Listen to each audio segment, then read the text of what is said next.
So I'm Belle, I'm in the events team here. We're so excited to have Eddie Massih tonight for his incredible cookbook, Keep It Zesty.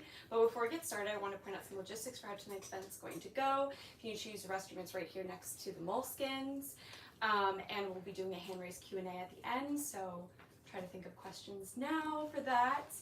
And then after the talk tonight, Eddie will be signing and personalizing books kind of in this little cubby over there, so we'll have you line up down the center aisle, and I'll mention that at the end as well. And then if you're joining us virtually on the live stream, there is a link to buy the book in your description. So we are so excited about this cookbook, and all of these recipes seriously look so delicious it made my mouth water, and I'm not a chef at all, so I'm so excited. So just quick bios. Eddie Massih is a chef, caterer, and the owner of Eddie's Grocer in Greenpoint, Brooklyn. Born in Anfa, Lebanon, he moved to Boston with his family at age 10. In 2016, he graduated from the Culinary Institute of America and started his successful catering business that quickly became well known for its signature brown paper boards. In August 2020, Eddie opened his first storefront, Eddie's Grocer, which has quickly become a neighborhood staple and gathering place, serving great food and hosting various pop-ups, cookbook clubs, and dinner parties. Eddie hopes to inspire others with a modern twist on the Lebanese flavors that captivated him as a child. And Dan Pelosi, thank you so much for joining us, is the Italian-American meatball-making meatballs behind Grossi Pelosi, the popular Instagram favorite for all things comfort and food. Approachable and tasty, Dan's recipes are meant to be shared with the ones you love. Dan's first cookbook, which we love here, Let's Eat, which we also have for sale, is a New York Times bestseller. He splits his time between Brooklyn and upstate New York. So without further delay, please help me in joining.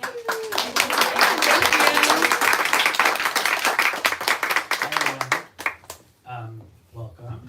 Eddie, thank you so much for having me. Of course, thank you. I'm so honored to be here.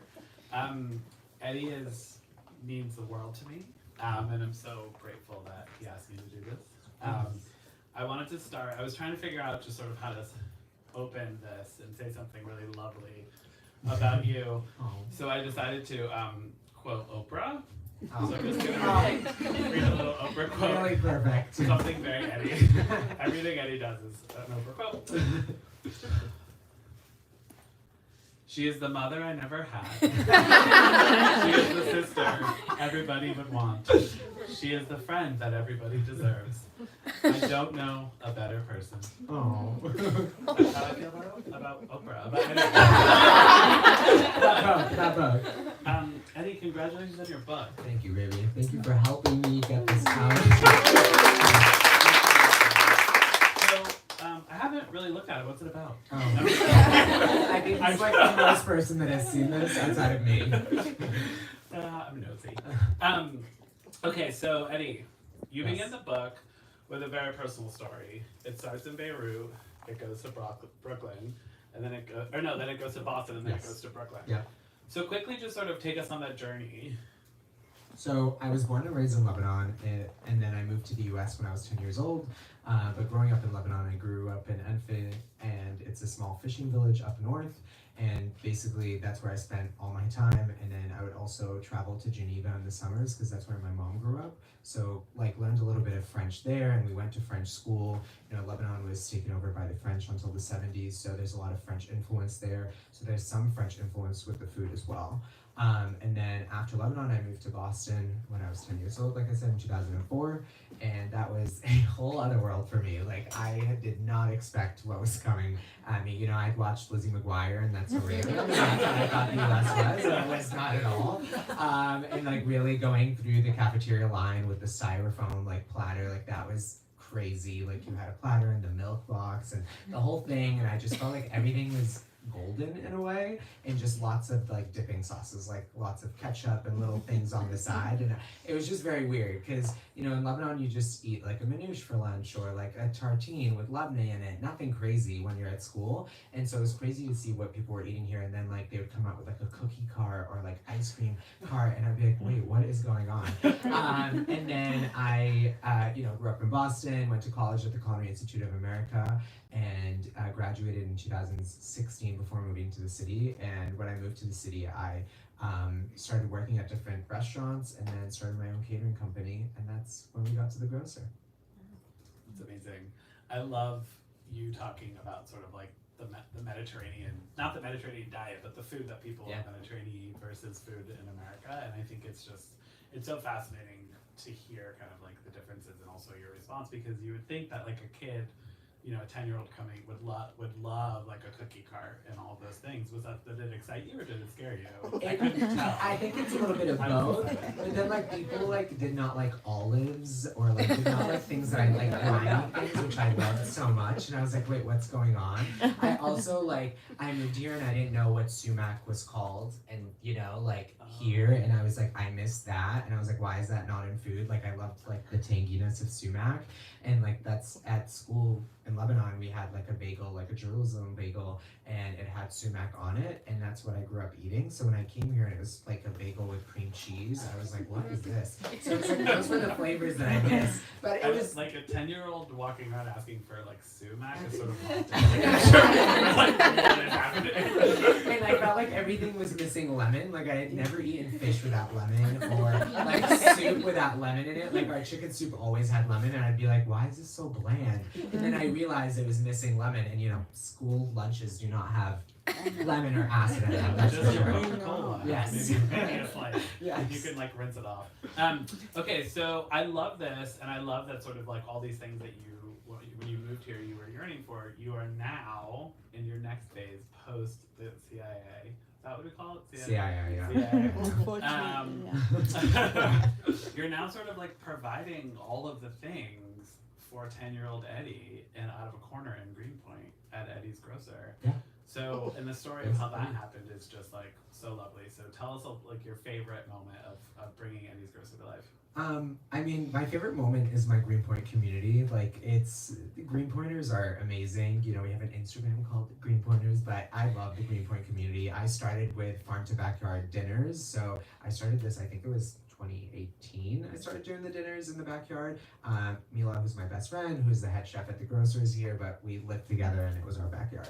And so I started doing these dinners, and I would put up tickets and they would sell out so fast, and I started meeting a lot of the community like through my backyard. And then people were like, you should start selling your dips. So I started selling my dip at a local bodega, which was very illegal, but I did it. And then I started selling the dips at the market, like the Greenpoint market. There was some in the summer, and so I started selling them there, and I was like, wait, like people like this, like let's do something with this. And so when the pandemic happened and all my events, you know, got canceled, I was like, well, let me just start selling food out of my apartment. So I started a quarantine menu, and that was a good thing, but also a bad thing. I did it for like 8 weeks, and then I got an article written about it, and then the health department called me and shut me down. And I was like, no, this is not okay. And I was like, all right. So I was like, well, what are we gonna do? And during that time, when I was cooking a lot of like home cooking and Lebanese cooking, I had to go, you know, either down to Sahadi's or Atlantic Avenue, and like no Ubers, and like didn't want to get on the subway. So I started like having to go through all my stock, and I was like, well, what am I gonna do? So I would go to Food Town and not get Lebanese stuff, and I was like, I need it. And that was kind of the moment of like, wait, like we need a Lebanese or Middle Eastern spot in North Brooklyn, like I could walk to, or other people could walk to. So that's kind of how the idea kind of came about, with also the community like wanting the food as well. It's amazing, and it's literally on the corner of the block that you live on, which I love. And Yes. You use building that relationship, you use your personality, you used frequenting a local business to turn it into something that you love even more than what it was. So I think that's so beautiful. So you're a caterer, a chef, and a businesswoman. What was it like to kind of step outside of all that and pour it all into a book? How did you? I was sort of wondering this when you were like, I'm writing a book, and I was like, there's so many books inside of you. Like, what book is gonna come out first? So how did you, I guess, edit yourself to pour it all into sort of this book, which is has so many things in it, but also feels so light and fresh and sort of open? And how did you do it? Honestly, well, I would say Casey's not here, but Casey helped me a lot with this book, and he helped both of us. Yeah, and Casey's amazing. And something that really was like, well, I didn't know what to do. Should I write a catering book? Should I write like what we do at the grocer? Should I do like what I grew up eating? And I didn't know what path to take. And he was like, you know what, like start with just what you're doing now, what people love, And so that's what we started with, and I sprinkled some, childhood memories in there, which is a whole chapter about things that I grew up eating, which we don't really sell at the grocer because it's a lot of more intricate cooking, and so, but it is all like what I grew up with. So I sprinkled that stuff in there. I sprinkled the catering in there with the hosting and gathering chapter, and also how to build your brown paper board, but I still kept it to be like a lot of the grocer recipes. And I think the stories just came naturally. I mean, I feel like I'm full of stories. I don't shut up if you ever talk to me at a party. So I felt like that was like the easy part, and coming up with the stories. And I wanted to have stories, and I write the 6 letters to the women in my life in the book, and that was, I felt like, a really big part of my identity and who I was. And when I was writing the introduction to the book, it was like maybe 30 pages, and everybody that read it was like, "Are you writing a novel here? Like, what are you doing?" I read it. Yeah, and it was like, "You gotta cut this down to I brought one my page." red pen and my ruler. And so Ezra, who is my editor, was like, "We gotta cut this down." We kept cutting down, and I think like we cut it down to 12 pages. And then we were like, and I was like, "What? Wait, so much of the story's gone." So that's why I pulled from that and kind of wrote the letters, because I felt like I still needed to write those letters to those people. I think, oh my god, you just answered 7 of the questions I have on this list. Ooh, ooh. Good luck to me. No, we know you can talk. And speaking of that, I think something that I knew immediately when you were sort of expressing kind of like, how do I edit, is that there are so many more opportunities for you to write amazing books and so many ideas, and so I really look forward to sort of all of those things on top of digging into this book as well. So it just makes me so proud to be able to look at you and see a bunch of books and sometimes get a paper cut, depending on what mood you're in. Okay, so what does Keep It Zesty mean to you? Oh. I was scared to answer this question because I was like, what does it really mean to me? I think just Keep It Zesty just means like having fun in the kitchen. I think it's all about having fun in the kitchen all the time. And I think people really get scared to get into the kitchen. And a lot of these recipes are super simple, and it's a lot of the same ingredients but used in different ways. And I think that's what this is. But Keep It Zesty is just having fun in the kitchen. That is just, it's being like flirtatious in the kitchen, Yeah. It's what you did with the book, is you took all of your things and you kept it zesty, and I think when you walk into Eddie's grocer, there's an energy, there's an excitement. Eddie's popping his head out and sort of saying hello, and you have your little drink window. It's like, it's just the best. Okay, so to me, and this is something when you were shooting your book, I was deeply jealous because I was at a different phase in my book, and I love my book so much. But you go through like sort of roller coasters, and I was like, "Oh my god, your book is so pretty," and I like took it personally. But it really is like easily one of the most beautiful, most vibrant, most colorful books that I've seen. And I know from personal experience, because I think both of us sort of we love branding. We have our logos, we have our color palettes, we like know what our moments are. We have brand books, which some people love and some people don't, but if you don't, then you wouldn't be here. So, or you can leave. No, but that was really hard for me to bring a team of people in and turn that into a book that also had to still feel like me. And we talked a lot about your creative process, and it was so wonderful to watch. But tell us about kind of what that process looked like. What was the photo shoot? How'd you pick your photographer? Why did you do all your own food styling? Yesterday I went to a cookbook shoot, and there was 10 people on set, and my 2 amazing ladies in the back, Julia, who was the prop stylist, and Jessica Marks, who shot the book, are here, and then Mila, who helped me cook everything. I styled it, but she really cooked everything.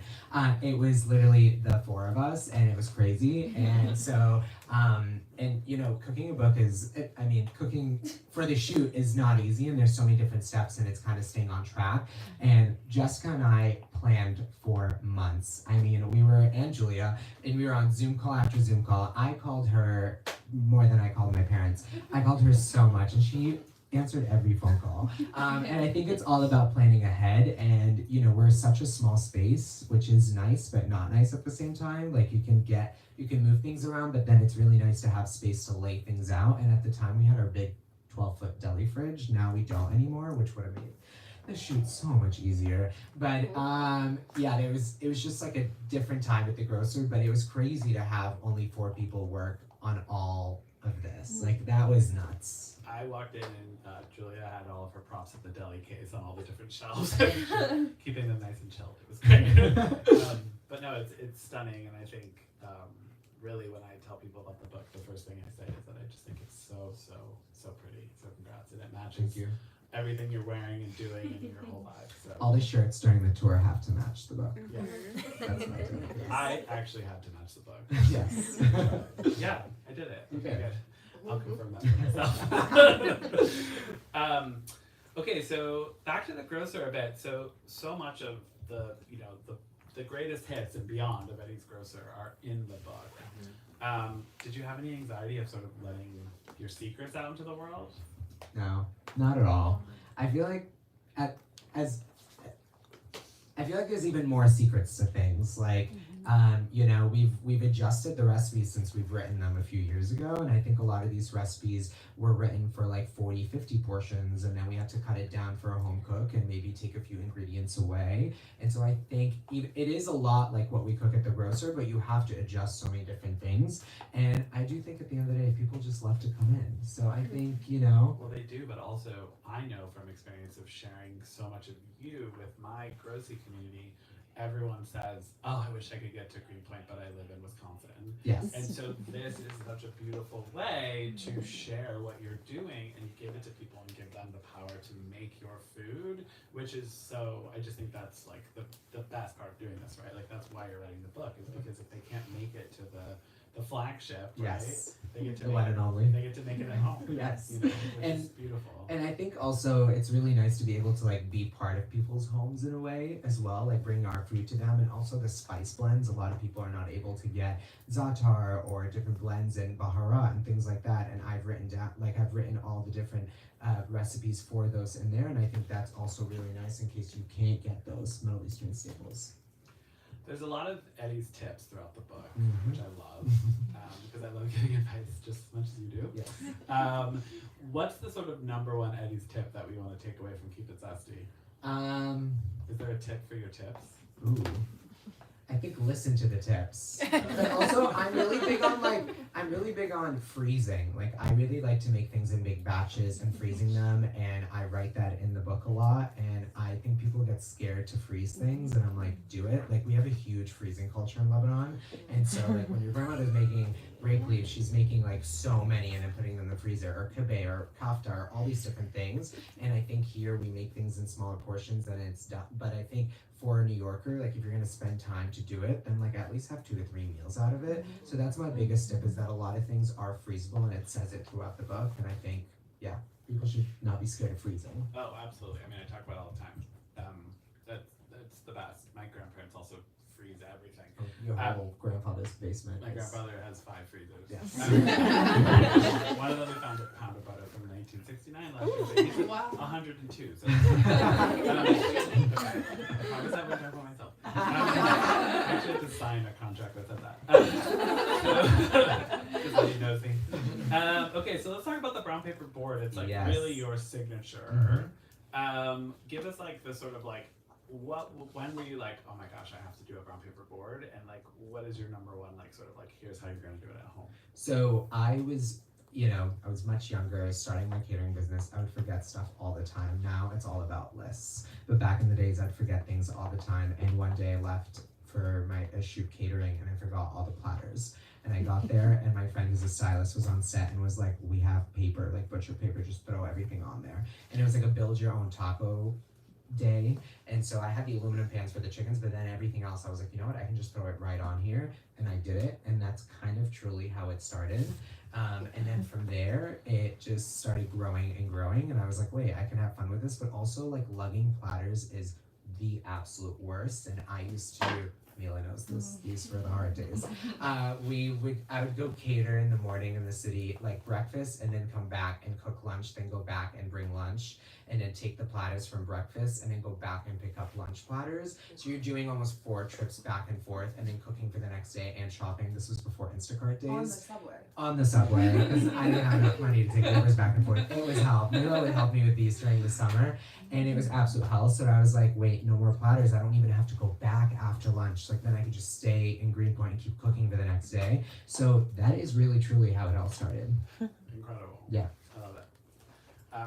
you fucked up, and then here we are. Exactly. That's pretty much. Let that teach you a lesson. Yes.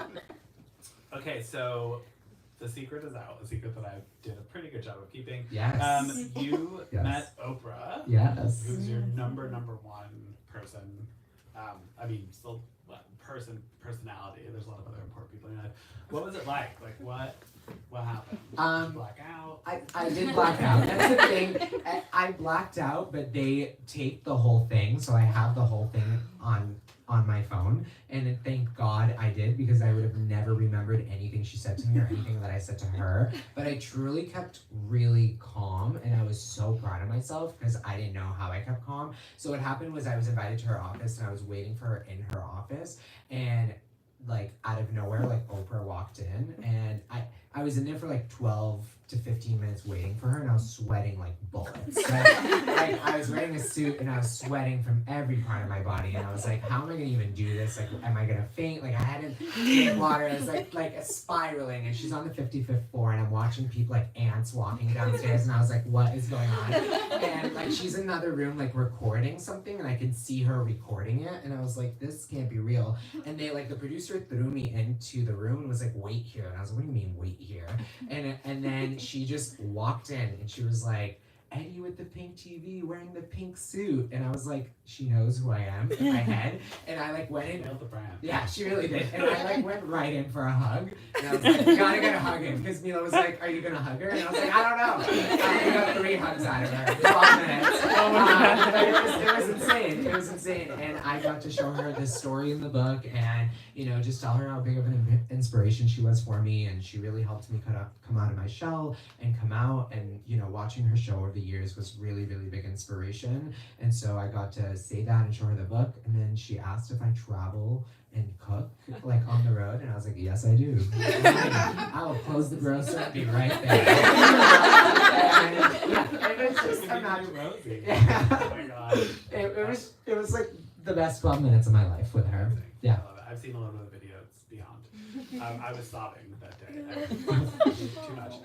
So I know that you identify as a lot of things, but really like sort of a queer immigrant is a big part of your story, and your community in Brooklyn and the community that you've built really is a big part of your queer identity. So with Pride Month coming up, you always have such an amazing slew of activity. What does Pride mean to you right now with what you're doing and where your life's at? I think Pride to me every year is celebration. I know it's all year long, but I think like it's just the 1 month to celebrate, and it's also summer, and it's like after you get through the hump of winter, it's like celebrating life in summer, and being in such an amazing city that accepts everybody. I think that's what's so beautiful about being here. I feel like whenever I leave New York and I'm like, oh, there's not enough gays here, I gotta go back. And I don't know, I just think we have such a great community here, and I think being in Greenpoint, it wasn't as many queer spots, and I think more and more have opened throughout the years. We have yet to have a gay bar yet, but one will open eventually. But I think it's really amazing to be part of the community and celebrate with the community, and we always try to do pop-ups or dinners or something to celebrate and amplify that. I was part of a few of those. It's really fun. Eddie's good at bossing me around. I love it. So thinking back to who you were at the beginning of your cookbook story, the little boy in Lebanon. What would that little boy think of you sitting here tonight? Ooh. That was my best Oprah question. Wow, that really was. That was not part of the questions. I wrote all of these questions. Just wait, honey. I think he would be very proud. I think, like, young Eddie was so obsessed with Oprah, still am, but like I used to quote her so much. Like, it was bad. Like, 'cause she was on TV, so I'd watch every day, and then afterwards I'd like obsess over the episode all day long until the next day. And I watched her like from Lebanon before I had even moved here, and they like do subtitles there, but also older seasons, like it would be in Arabic, so I would like fully understand it. And I think that moment of my life, I think was so major for me. And I think, you know, writing this book, it's not like I wrote it for Oprah, but like I just felt like that letter to her was a big moment for me, because it was like my coming out story. And I think it's like my parents have struggled with me being out for a while, and I think like when I say it on TV, they always like get worried about their friends or little things. And so like now I felt like with it being written and never being deleted, like it's out there, it felt like a big moment for me. And I think, you know, that would make little Eddie very proud. Little closeted Eddie, very proud. You're truly the cutest human being in the whole world. Thank And you. when you showed me the video of you signing your Oprah's book, like your book for Oprah, Eddie wrote her a letter and wrote, "Dear Oprah Winfrey, comma." And I was like, that the little boy in Lebanon just jumped out. It was so cute. I was sitting with Jack and I was like, do I write Dear Mrs. Winfrey, Dear Oprah? Like, I was like, what do I do? And then I was like, I gotta write the whole name, you know? Like, I don't know We what only she get wants. one chance. Yeah. Okay, so now you should be scared, because I have some rapid fire questions for you. Hit me. What are 3 things you always have in your purse? In my purse, headphones, a G-pen or a joint probably, and my business card. Uh-huh. You're 16 and your mom drops you and your girlies off at the mall. Oh. Are you going to Marshall's, Home Goods, or TJ Maxx? And no, they are not all the same thing. I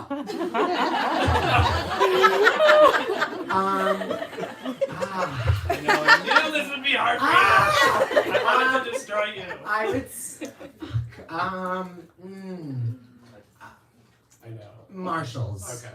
Yeah, Marshalls because they have the big home section, always good shoes, and like sometimes good clothes. Where TJ Maxx never has good clothes, never has good shoes, has good home stuff, and then Home Goods is just home. So we need all 3, you know. Please do not go viral. Okay, fuck, marry, kill. Tahini, Zatar, Rosewater. Kale Rosewater. Ooh, Marry Tahini, fuck Zatar. I like that. Yeah. Zatar just has the right name. Yes. Apostrophe, like we're doing. Yeah. Okay. And it's zesty. Yes. You are the queen of catering. Yes. What are my 3 entree choices on the invite to your wedding? Ooh. Gotta go there. Ooh. I know. Salmon, chicken. Like that's what you're asking? Yeah, like, what Oh, is it okay. like? Are we having roast beef? Like, it's your No wedding. roast beef, definitely no roast beef. Salmon, I would say salmon or bronzino. Okay. Definitely a chicken. Okay. And then I would say I would probably put a vegetarian, like a cauliflower or something like that. Wow, that's hard. Okay. Yeah, thank you. I never thought about that. That's what I'm here But I for. also would do family style probably at my wedding. But yeah, Okay. I have a list. I would do family style too. Yeah. Name another color besides pink, yellow, or green. Purple, Oprah's favorite color. Thank you. Does he know?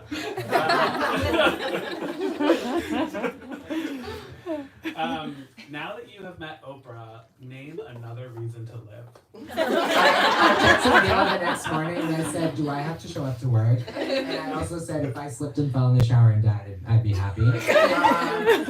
No, yeah.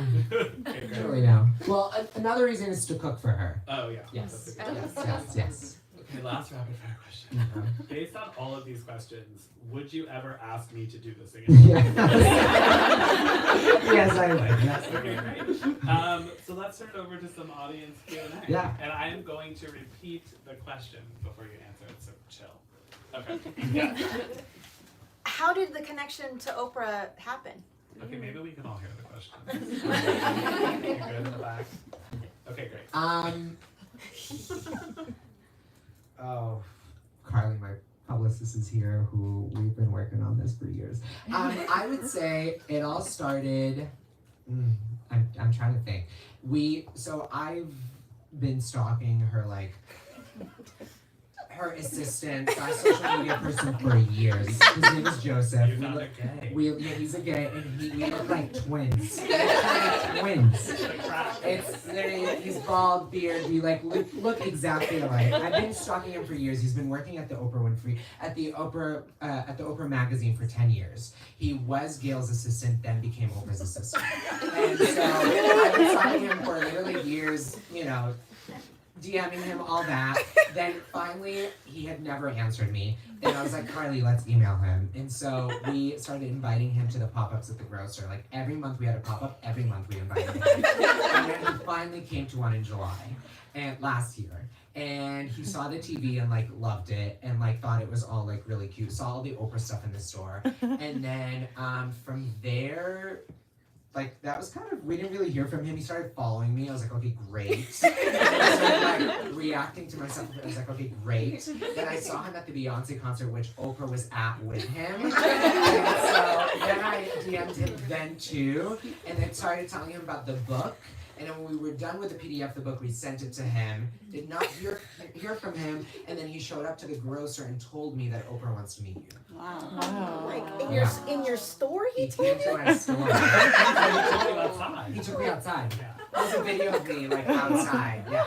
He came on a Saturday. He DM'd me on a Friday and was like, "Are you gonna be at the grocer tomorrow?" I wasn't planning on it. I was like, "Yes, of course." And he was like, "I'll be there at 1." And I was like, "Okay." And I was there at 1. And then with another lady, and the store was really busy, and they're like, "Can we talk to you outside?" I was like, "Sure." So we walked outside, and it's her executive producer, and they were like, we showed Oprah the book, and she read the story and loved it and wants to invite you into her office. And I was like, what? And they were like, next Friday, do you have anything happening? And I was like, not now. That was the story.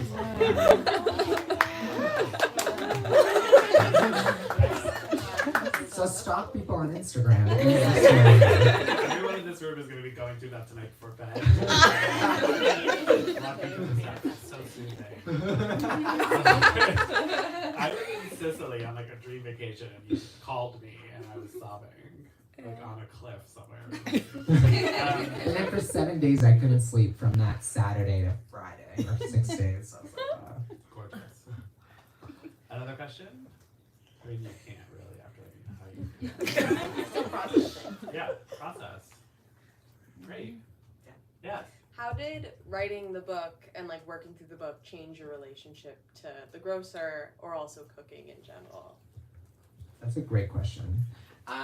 I really had to start stepping away from the kitchen when I was writing the book, and I took long time off, which Grossy was like, Dan was like, you gotta walk away from the grocer for a few days, and that's what I needed to do, because every time I'd go work and then go and try to write, I couldn't, and so I took I know you guys are gonna laugh.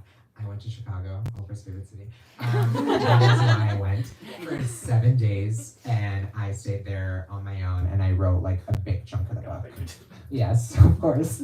And I walked by at the Oprah Winfrey Studios, which are now freaking McDonald's headquarters, and just for just to get a little vibe from her. But yeah, it was just I had to get away from it. But then also that was kind of the transition of we had to write all the recipes for the store down to get them to this, and that was the first time we wrote every single recipe down. I mean, it took us forever to do that for the grocer, and then I was able to step away from the kitchen, and then from there now I'm hardly there, and let's run the show. Yeah.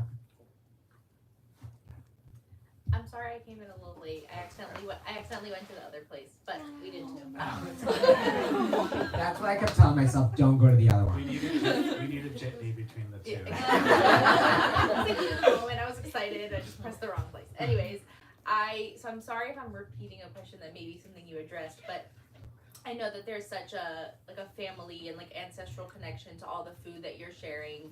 And if there's any recipe that has a special story that you wanted to share with us related to I don't know, to Lebanon or to someone in your family. Mm-hmm. Of course. I think my grandmother Odette is my biggest inspiration, and one of my favorite dishes in the book is razajej, which is Lebanese dirty rice. And he loves it. We did a video of it. I had a Food 52. Food Review 2 series for like 3 minutes, and we made a video together, and it was so, That was- I dream of yeah. it. It's one of my favorite things, and it is so many different steps to it, and so I kind of have made it into a one-pot meal where normally it's 3 pots. But you know, I grew up in a very, very religious, Christian town in the north of Lebanon, and so every year for Easter, for the 40 days of Lent, like you couldn't eat meat, no dairy. It was very, very strict, and so my grandmother took it very seriously, and that was like kind of like the dish that broke fast for us on Easter, and so that like. She would get prepared for it. She would boil the chicken, and she had so many steps to it, and she fried the nuts that went on top, and that is my favorite part. And the smell of the nuts, like I lived on top of my grandmother's, so the staircase would just smell like the fried nuts, and I'd just run down to eat some, and she'd always slap my hand and be like, get away from this. She'd be like, they'll be gone by the time it's Easter. And so I think that was just like such a big part of growing up, and it was the same thing every year. Like my grandmother cooked the same thing every Sunday. Like was always like there's certain dishes that she made on certain days, and that was like one dish that she made on Christmas and on Easter, and it was like just always hit home. And it's also, I think it's beautiful to be able to make it now all the time for people. We should make it. Yes, Gus? You mentioned that you might have a joint in your purse. Do you like to cook stoned? And if yes, what kind of benefits do you find when you're cooking stoned? That's a great question. Because of the tour, I didn't want to smell like pot everywhere I went, so now I've moved to a G-pen, just for the tour. Because okay. And then, yes, I think. Let's just say that you are very highly functioning when you are stoned. Yes, I think like Mila and I are like very high functioning stoners, and so we work better. We work a lot better in the kitchen when we are stoned, because I think it slows the time down, and you're able to like focus on one thing at a time. But sometimes you might forget things or like slips your mind. So when we first opened the grocery, it was bad because I was just stressed so much, and so it helped with that. But I think like now we've learned to like maybe just like smoke after work or like not before work. But I think I like to yes, I like to cook stone all the time. Yes. I have to just tell the story of when we met. So we yes. had like multiple people in our DMs being like, Eddie and Dan, you guys need to meet. Like you need to meet. So I was like, let's do it. So Eddie was like, do you want to come to dinner? And so we met in the West Village. Eddie had biked from Greenpoint, and I basically took like an Uber helicopter because I don't do any of that. And I was like fresh and like ready to go, and Eddie was like, do you want to smoke a joint? And I was like, sure. So we like smoked a joint, and I got so like, I was floating. And Eddie was grilling me. Like, I was interviewing. It was an Oprah interview. And I literally was like, I got back, and I think I told you guys, I was like, that was absolutely insane because you smoked twice as much as I did. He like took 2 puffs and was like, and I was like, oh. I was so lost. Anyways, I was really impressed, and I was like, well, fuck yeah, you can smoke whatever you want. I had no complaints because you got this. Like I could never, like a lot of chefs, drink on the line or like have a glass of wine. I could never do that. Like I don't like to drink when I'm working, but I think smoking is very different. Great. Do it responsibly. Get sued, can we? Okay. Any other? I think It's we're like legal almost now. out of time, but it is legal. You're right, but I'll never believe that. We have time for one more question. I only follow the rules. Yes. Can I have a fun question and a serious question. Please. Is that okay? Yes. Fun, just what, besides the grocer, do you have favorite Lebanese restaurants in the city that you go to? And then on the more serious side, just when, because obviously you've put a lot of yourself out there, not just your cooking and recipes, but your life and personality and family and all the personal stuff. How do you kind of just balance what you want to keep private for your own personal sake and for mental health and things like that, and how do you decide what to share to nurture that community that you're creating? I'll start with the first question, I know Nabila's is right around the corner, and I have not been yet, and people keep telling me to go, so I will make it there. But Huda's is a new restaurant in Williamsburg, and it's really delicious. Also, Sawa is a new restaurant, I think around here. And it's really, really good, and she's doing an amazing job, like doing home cooking in a restaurant style, because I think that's very hard to find. So I would say those two are probably my new favorites. And then the second question, I think, I've worked so many years like through therapy and through opening up and like really finding who I am. And I think that sometimes I like to overshare in a way because I think that people will learn from me or will take something away from that. And so I think there are things that I obviously don't talk about. There's a lot of things I don't talk about that happen in my family, but I think like the bigger picture stuff, I think I'm more than willing to share and talk to people about. Like I was at a birthday 2 weeks ago as a Lebanese friend, and this Lebanese girl came up to me, and she had just recently come out, and she moved away from Lebanon, and she was like, "You might not know me," and she's like, "I've been following you for years, and what you do has really helped me like open up." And I think sometimes you forget what you're doing, and then when you hear something like that, it might be like 1 in a million, but I think it's less about maybe people in America, but more for like people that follow me in Lebanon, that like being so out and about. Like, growing up in Lebanon, there was a kid called Slayman in my hometown who I love, and he grew up to be a stylist, and he was very queer, very out, and people always talked shit about him. And then when he became like famous, people started talking, so greatly of him, and now like a lot of boys in our hometown look up to him, me too, and like I looked up to him so much. And I think like if I didn't have that person to look up to, I don't think, or that person that broke the barrier in my hometown, I wouldn't be where I am. And I think I want to be that for the next generation in my hometown. You're doing it, dude. Thanks, Dave. Thank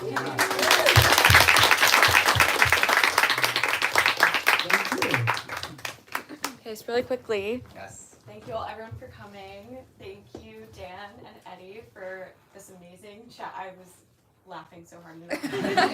And so Eddie's going to be signing, and we're going to come by and get your names for personalization, and we're going to have the signing line in the center aisle. And please come and buy books up at the front. Thank you all so much. If you are not getting a book and just want to come, I have like little sticker sheets if you want any.